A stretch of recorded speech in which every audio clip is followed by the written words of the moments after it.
services provider. I was gonna go to class before I got high. Come on, y'all. Check it out. I could have cheated and I could have passed, but I got high. Sinful and scandalous and outrageous, frankly. Warren Ingram, what is? I think you've embraced South Africa's liberal attitude towards Dagga with more enthusiasm than I might otherwise have thought you would. Well, I mean, the economy needs to heat up, and let's get cracking. Let's get smoking. No, we're not getting cracking. That's a bridge too far. Why are you playing dopehead songs?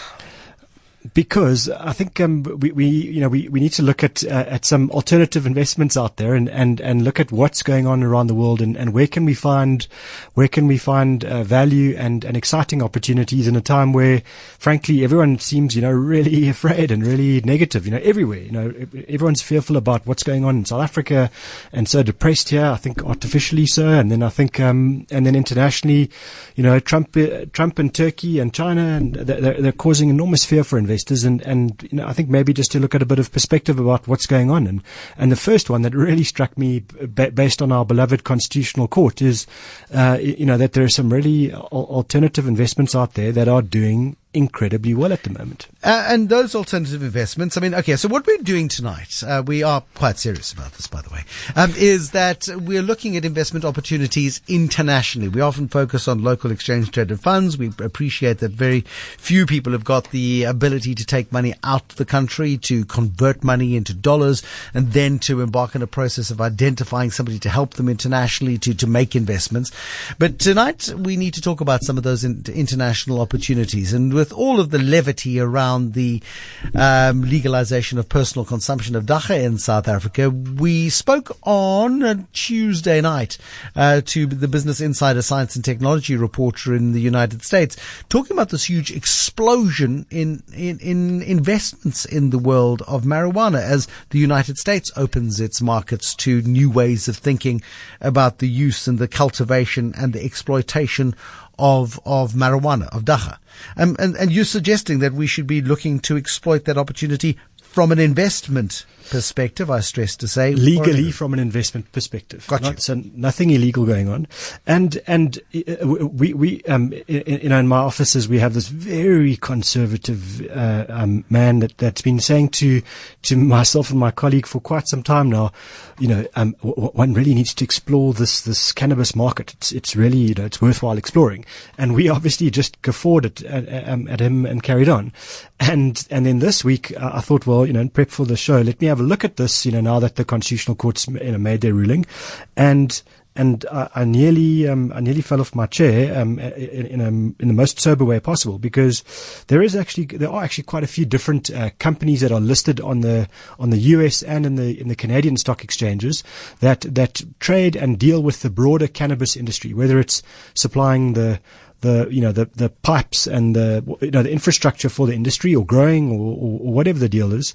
And in fact, nowadays, and I know it's not going to surprise you, there's even an exchange traded fund that's listed in the US, and it's called the Alternative Harvest ETF, exchange traded fund.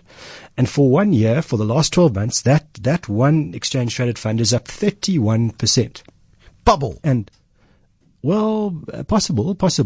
I think there are a couple of things to understand about this. Is one, when I look at something like this, I start with an enormous amount of skepticism, because it just feels to me like, we're looking at another crypto bubble here, yeah. and let's kind of move on and worry about real business. But actually, what we're talking about here is more of a consumer-driven issue, or consumer-driven business, with real product being, going through real shops, being bought by real people, with real income and real expenses, and at the end of it, real profits. And the thing that interested me was there's a very large brands business or beverages business called Constellation Brands, known probably to South Africans because one of the things they own is Corona beer.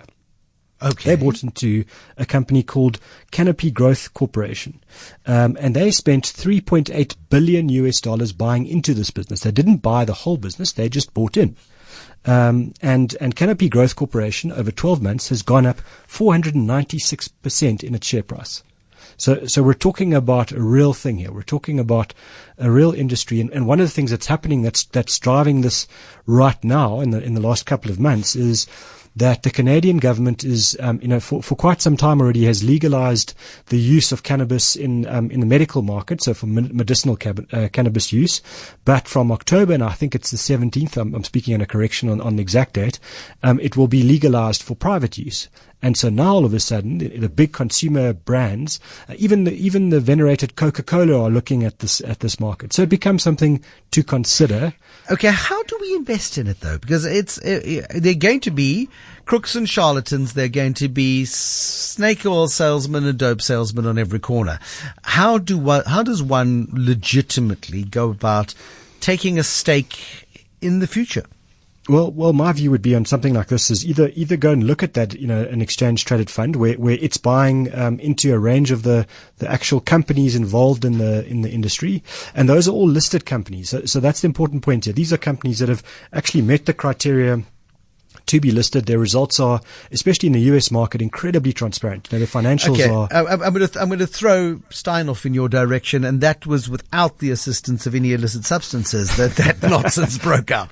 But yes, I simply mean to say that yes, now you're being cynical. All the boxes are ticked. There is a level of transparency, but again, I want you to go in with your eyes wide open if you're going to go down this prickly path. And possibly don't go and buy the share that's gone up 496% in the last 12 months, because that's not necessarily the one that's going to go up, even 30% or 15% in the next 12 months. Just do your homework if you're going to look at it. But I think I really was using that one just because it was topical for now as an illustration to say, hang on, it's not just tech companies out there that are looking at new ways of doing things. Sometimes it's just about a change in regulation that can cause, an upsurge in a relatively, well, actually a very old industry that now becomes new.